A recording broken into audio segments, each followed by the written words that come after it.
विद्यार्थ्यांनाही विसरले आहे आणि फक्त निवडणुकीत आश्वासन द्यायचे, गाजर वाटायचं काम भाजप सरकारने त्या ठिकाणी केलेलं आहे.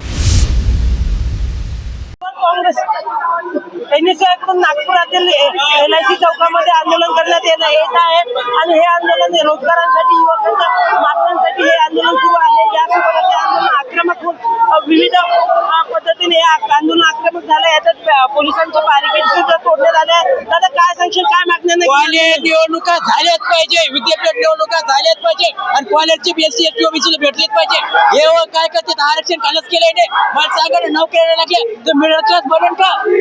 नोकरी, रोजगार आणि विविध मागण्यांना घेऊन हे आंदोलन सुरू आहे. यासोबतच दादा काय सांगशील, काय मागण्या आहेत आंदोलनाला घेऊन?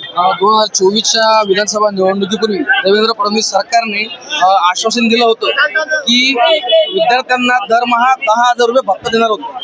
परंतु सरकार सत्तेत आलं आणि लाडक्या बहिणींप्रमाणेच ते विद्यार्थ्यांनाही विसरले आहे आणि फक्त निवडणुकीत आश्वासन द्यायचे, गाजर वाटायचं काम भाजप सरकारने त्या ठिकाणी केलेलं आहे. कुठेतरी निवडणुकीपुरताच हे भाजप सरकार काम करतात, निवडणुकीत आश्वासन देते आणि त्यानंतर कुठेतरी विद्यार्थ्यांना आणि लाडक्या विद्यार्थ्यांना विसरला. यामुळे आज विधान भवन घेराव करण्याचा यांचा